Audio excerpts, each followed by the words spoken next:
नमस्ते दोस्तों, आज की हमारी इस खास चर्चा और विश्लेषण में आप सभी का बहुत बहुत स्वागत है। चलिए बिना किसी देरी के सीधे अपने विषय पर आते हैं। आज हम जिस विषय पर बात करने जा रहे हैं ना, वो केवल एक विषय नहीं है, बल्कि एक बहुत ही गहरा, रहस्यमय और आत्मा को झकझोर देने वाला आध्यात्मिक अनुभव है। हम प्राचीन वैदिक साहित्य के पन्नों से महादेव के उन पावन प्रतीकों, शिवनाम, रुद्राक्ष और भस्म की अनंत शक्ति को डिकोड करने वाले हैं। एक ऐसी शक्ति जो हमारी आत्मा को भीतर तक शुद्ध कर सकती है। तो तैयार हो जाइए, क्योंकि शिवनाम की महिमा का ये विश्लेषण पूरी तरह से भक्ति, समर्पण और एक गहरे भावनात्मक जुड़ाव से भरा होने वाला है। चलिए देखते हैं कि ये प्राचीन रहस्य आज भी हमारे जीवन में क्या जादू कर सकते हैं। तो इस अद्भुत ग्रंथ की शुरुआत एक बहुत ही दिलचस्प और गहरे सवाल से होती है। होता क्या है कि महान ऋषि परम आध्यात्मिक सत्य की खोज में बैठे हैं और वो महर्षि व्यास के शिष्य सूत जी से एक सीधा सा निवेदन करते हैं। उन्होंने कहा, हे सूत जी, हमें रुद्राक्ष और शिव नाम की महान महिमा के बारे में बताइए। अब देखिए, ये सिर्फ कोई रैंडम सवाल नहीं था, बल्कि पूरी मानवता के कल्याण के लिए पूछा गया एक मास्टर की था। और इसी एक सवाल के जवाब में सूत जी ने महादेव के जो रहस्य खोले, सच कहूं तो वो आज के हमारे इस पूरे विश्लेषण की नींव है। अब जब सवाल इतना गहरा था तो सूत जी का जवाब भी तो वैसा ही होना था ना। उन्होंने सबसे पहले जिस रहस्य से पर्दा उठाया वो है शिव भक्ति की असीम महानता। मूल पाठ के अनुसार शिव भक्ति मतलब ये कोई रोजमर्रा का साधारण कर्मकांड बिल्कुल नहीं है। ये तो एक ऐसा आशीर्वाद है, चेतना की एक ऐसी जागृत अवस्था है जो इंसान के पूरे जीवन को ही पलट कर रख देती है, एकदम सार्थक बना देती है। जब कोई इंसान सच्चे मन से निरंतर सदाशिव या शिव के नामों का जाप करता है ना, तो पता है क्या होता है? उसके चारों ओर एक ऐसा सॉलिड आध्यात्मिक सुरक्षा कवच बन जाता है जिसे पाप छूना तो दूर, उसके पास भी नहीं फटक सकता। और सबसे कमाल की बात तो ये है कि इस सच्ची भक्ति से सिर्फ उस एक व्यक्ति का ही नहीं, बल्कि उसके पूरे परिवार, उसकी पूरी पीढ़ियों का उद्धार हो जाता है। ये समर्पण का वो अल्टीमेट लेवल है, यहाँ बुराई के लिए कोई स्कोप ही नहीं बचता। और यहीं से चीजें और भी ज्यादा दिलचस्प हो जाती हैं। आइए देखते हैं कि कैसे इन भौतिक प्रतीकों को हमारी सबसे पवित्र आध्यात्मिक नदियों के साथ जोड़ा गया है। पावन त्रिवेणी का रहस्य। हम सब जानते हैं कि त्रिवेणी संगम हमारे लिए कितना पावन है, राइट? लेकिन सूत जी ने यहाँ जो कनेक्शन बताया है वो सच में मन मोह लेने वाला है।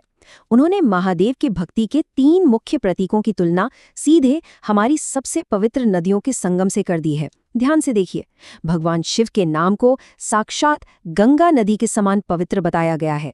विभूति, जिसे हम भस्म कहते हैं, उसे यमुना का दर्जा दिया गया है।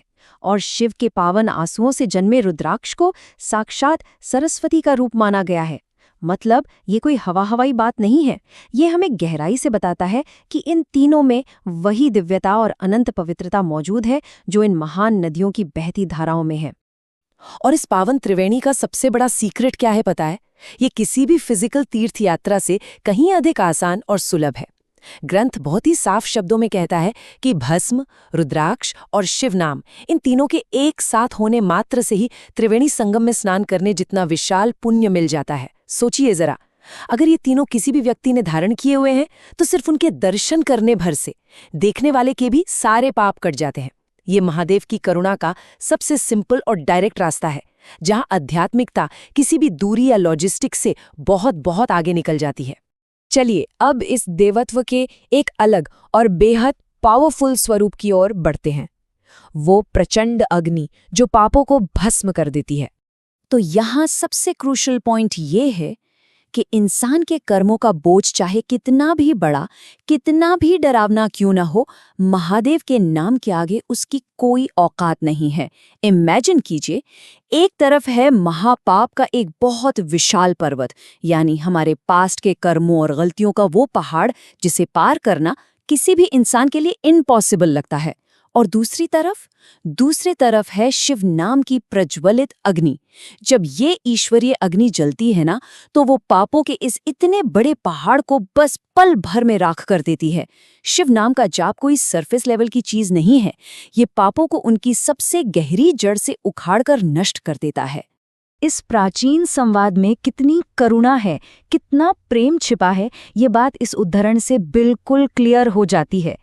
जो पाप रूपी दावानल यानी जंगल की भयंकर आग से पीड़ित है, उन्हें शिव नाम रूपी अमृत का पान करना चाहिए। मतलब ये ग्रंथ उस पूरी मानवता के लिए एक अल्टीमेट ठंडक देने वाली औषधि पेश कर रहा है, जो अपने ही कर्मों के अंतहीन नतीजों की आग में झुलस रही है। शिव नाम असल में वो मीठा अमृत है जो जन्म जन्मांतर की इस पीड़ा को शांत करके आत्मा को परम शांति देता है। परम शांति तो मिल गई, लेकिन इसके बाद क्या? इसके बाद आता है संसारिक बंधनों से पूरी तरह मुक्त होने का रास्ता, भवसागर को पार करने का मार्ग। ये भवसागर शब्द हमने अपने वैदिक ग्रंथों में बार बार सुना है ना? ये जीवन, मृत्यु और सांसारिक दुखों का वो अथाह और कभी न खत्म होने वाला लूप है जिसमें हम सब फंसे हुए हैं। सूत जी विस्तार से समझाते हैं कि जो इंसान इस पृथ्वी पर शिव के नाम में लीन रहता है, वो असल में बहुत ज्ञानी है, वेदों का सच्चा जानकार है। वो इस शिव नाम को एक बेहद सुरक्षित और मजबूत नाव की तरह इस्तेमाल करता है। एक ऐसी नाव जिसकी मदद से इस डरावने भवसागर को बिना किसी डर के बहुत ही आसानी से पार किया जा सकता है। तो चलिए देखते हैं कि मोक्ष की ये जर्नी आखिर काम कैसे करती है। देखिए, मोक्ष मिलना कोई रातों रात होने वाला मैजिक नहीं। सूत जी ने इसके लिए एक proper step by step journey बताई है। स्टेप 1, कई जन्मों तक की गई कठोर तपस्या। इसी तपस्या के रिजल्ट के तौर पर दूसरे चरण में मन के भीतर एक अखंड शिव भक्ति पैदा होती है। फिर तीसरे चरण में, चाहे पास्ट में आपने कितनी भी गलतियां क्यों ना की हों, व्यक्ति पूरे सम्मान और आदर के साथ शिव नाम का जाप शुरू करता है। और इसका फाइनल रिजल्ट संपूर्ण मुक्ति यानी मोक्ष। तो बेसिकली ये जो अखंड भक्ति है, ये हमारे पिछले कई जन्मों की मेहनत और तपस्या का एक बहुत ही दुर्लभ और मीठा फल है। और ध्यान दीजिएगा, ये कोई हवा में कही गई बात या कोई लोकल कहानी नहीं है। ये एक बहुत ही सॉलिड और प्रामाणिक सत्य है। सारे वेदों को खंगालने के बाद, उनकी गहराई से स्टडी करने के बाद महान महर्षियों ने मिलकर एक फाइनल कंक्लूजन निकाला है। और वो परम सत्य ये है कि माथे पर भस्म लगाना और पूरे आदर के साथ शिव नाम का जाप करना इस संसार रूपी सागर को पार करने का इकलौता और अचूक उपाय है। ये सिर्फ एक फिलॉसफी नहीं है, बल्कि ये हमारे पूरे वैदिक ज्ञान का एकदम फाइनल निचोड़ है। अब आप शायद सोच रहे होंगे, क्या सच में ऐसा होता है? तो इन गहरे सिद्धांतों को साबित करने के लिए ग्रंथ में कुछ ऐतिहासिक उदाहरण भी दिए गए हैं। चलिए देखते हैं मोक्ष के प्राचीन प्रमाण। सूत जी ने अपनी बातचीत में 2 बहुत ही स्ट्रॉन्ग एग्जाम्पल्स दिए हैं। पहला उदाहरण है राजा इंद्रद्युम्न का, जिन्हें इतिहास में एक महापापी राजा के रूप में जाना जाता था। और दूसरा उदाहरण है एक ब्राह्मण युवती का, जिसने अपनी पूरी जिंदगी भारी पापों के बोझ और भयंकर गिल्ट में गुजार दी थी।